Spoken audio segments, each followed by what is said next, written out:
Salut tout le monde, bienvenue sur ma chaîne, j'espère que vous allez toutes et tous bien. Aujourd'hui on se retrouve pour une nouvelle vidéo dans laquelle je vais vous parler du shampoing végétal de chez Aromazone qui se présente comme ceci. Donc c'est un shampoing végétal à base de 6 plantes dont la poudre de shikakai, la poudre de reta, le henné neutre, le amla, le cidre et la poudre de kapur-kachli.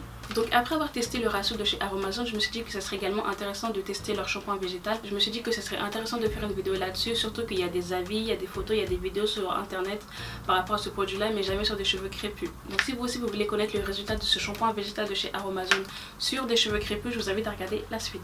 Donc premièrement, j'étais à la recherche de produits pour mettre en place une espèce de routine 100% ayurvédique, c'est-à-dire à base de plantes 100% naturelles comme le rasoul, la plante de shikakai, la poudre de brahmi, etc. Et comme vous l'avez vu dans l'une de mes vidéos, j'ai déjà testé la poudre de rasoul sur des cheveux crépus et j'avais franchement beaucoup adoré le résultat. Donc je me suis dit que ce serait intéressant de tester ce shampoing végétal de chez Aromazone, premièrement parce que c'était à peu près dans les mêmes prix et deuxièmement parce que j'avais envie de tester ce mélange de poudre. Parce que comme je vous l'ai dit tout à l'heure, c'est un mélange de poudre à base de 6 plantes que je n'ai jamais testé auparavant. Le paquet contient 250 g de poudre et j'en ai eu pour à peu près 5,50 € chez Aromazone. Donc personnellement je trouve la contenance de ce produit plutôt raisonnable, sachant que c'est un mélange de 6 plantes et la plupart de ces plantes ne poussent ni en Europe ni en France. Le seul bémol, je dirais que ça sent vraiment pas bon. Alors je ne saurais pas vous dire laquelle de ces 6 plantes sont comme ça, mais ça a une odeur assez forte, mais pour l'avoir testé je peux vous dire que lorsqu'on rince les cheveux, l'odeur part au rinçage. Donc concernant la contenance du produit en lui-même, comme je vous l'ai dit, c'est une poudre à base de 6 plantes ayurvédiques. La première plante mentionnée sur le paquet, c'est la poudre de shikakai. Donc pour ceux qui ne savent pas, donc c'est une poudre qu'on obtient à partir d'un fruit séché qu'on trouve généralement en Asie du Sud et qui est très riche en saponine. La saponine végétale, pour ceux qui ne savent pas, c'est une molécule qui aide à nettoyer le cuir chevelu en éliminant l'excès de sébum. Donc la shikakai va également nettoyer le cuir chevelu et redonner de la brillance. La deuxième poudre qui est mentionnée sur le packaging, c'est la poudre de reta, et tout comme la poudre de shikakai, c'est une poudre qui est faite à partir d'un fruit séché qu'on appelle le sapidus et qui a à peu près les mêmes propriétés, c'est-à-dire que ça nettoie le cuir chevelu en éliminant l'excès de sébum parce qu'il est aussi très riche en saponine végétale.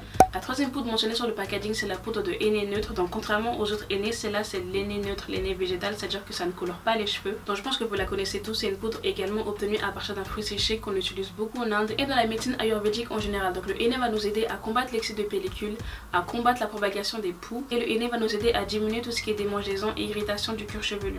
La quatrième poudre mentionnée, c'est la poudre d'amla. Donc je pense que vous connaissez également cette poudre là, surtout l'huile d'amla qui est souvent utilisée dans les produits cosmétiques. Comme les autres poudres, on obtient la poudre d'amla à partir d'un gros fruit, c'est une sorte de grosse roseille verte qu'on trouve généralement en Asie du Sud, c'est-à-dire au Népal, en Inde, au Sri Lanka, etc. Donc c'est une poudre qui est très riche en vitamine C et en antioxydants, donc ça va nous aider à renforcer le cuir chevelu et à renforcer le cheveu à la racine même, et ça va aussi nous aider à stimuler la pousse des cheveux, des ongles, des sourcils, etc. La cinquième poudre mentionnée, c'est la poudre de cidre. Donc contrairement aux autres poudres, on utilise plus les feuilles de ce fruit là que le fruit en lui-même. Donc on le retrouve généralement en Afrique de l'Est et au Moyen-Orient. Et la principale propriété de cette poudre, c'est qu'elle va nous aider à combattre la chute et à combattre la casse de cheveux. Et enfin la sixième poudre est l'apport de kapur-kachli. Donc on retrouve généralement cette poudre là à partir d'une fleur qui s'appelle l'edeshi.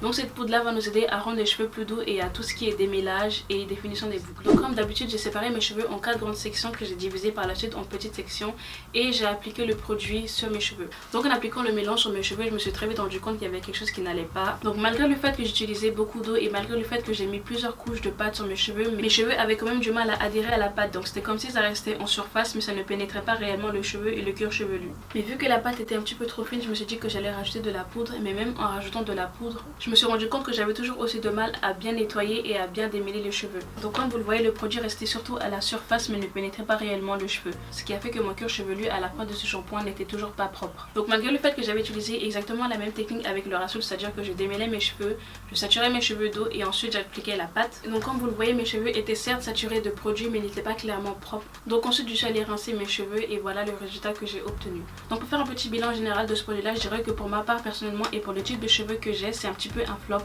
Étant donné que le produit en lui-même et la consistance n'a pas su adhérer à mes cheveux, n'a pas su pénétrer mes cheveux et n'a pas su laver mes cheveux, pour moi ce n'est pas une réussite. La consistance de ce produit étant un petit peu trop fine et pas assez épaisse, ça a du mal à réellement pénétrer le cheveu crépus, le cheveu 4B et le cheveu 4C. J'apprécie quand même la démarche de vouloir mélanger ces poudres parce que pour celles qui ont une routine capillaire 100% ayurvédique et 100% naturelle, c'est beaucoup plus simple et pratique pour vous. Et je pense que ce shampoing là conviendrait plus aux femmes qui ont des cheveux du type caucasien ou asiatique. Mais ce produit là n'a pas marché sur mes cheveux à moi.